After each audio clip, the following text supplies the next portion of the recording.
1867. The Dominion of Canada was formed.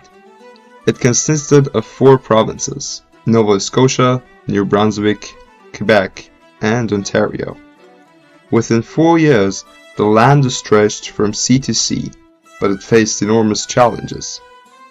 The nation was divided not just by culture, traditions, and language, but also by geography. There was no real connection between the East and the West. Something new was needed if the country was to unify itself and keep its claims on the Western territories. The government found a solution in a new piece of technology, the thing that ties the country together with a steel, something that they called the Iron Horse.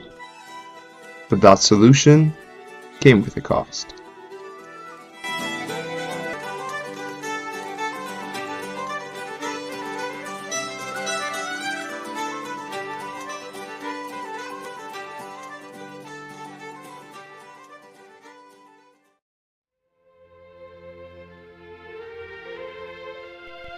Connecting the country would not be easy.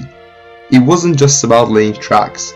It was about convincing provinces to join confederation, about raising money, clearing forests, and crossing mountains. The project in such a scale would require millions of dollars, and the labor would be substantial. But it was essential, according to Canada's first Prime Minister, John A. Macdonald. Until this great work is complete, our Dominion is little more than a geographic expression, he told the House of Commons. John A. Macdonald asked the Canadians where they stood. Would they be loyal to the Crown in Canada, or be swept away by American nationalism?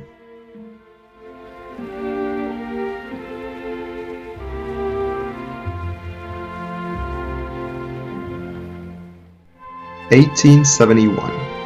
The Canadian Pacific Railway became a promise to British Columbia to bring them into the Union. The railway had to be built. British Columbians embraced the coming railway, but no one knew just how hard it would be. There weren't enough workers, so the government and contractors turned to immigrant labor. The Chinese workers became the unseen force beneath the railway.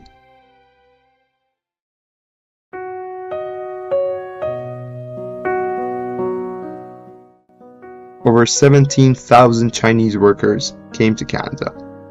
They were paid only $1 per day and had to pay their own supplies out of their $1 wage, while white workers earned $2.50 per day, and their wage included provisions and gear. They were given the most dangerous tasks, and many lost their lives from landslides, accidents, and lack of medical care. Many never returned home. Their names weren't returned in records. Their graves went unmarked with no gravestone.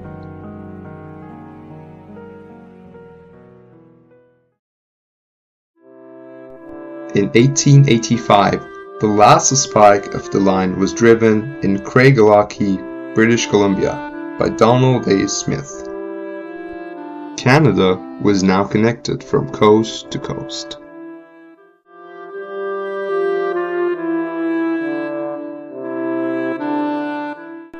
The Canadian Pacific Railway stitched the country together, but it was stitched with sweat, silence, and sacrifice.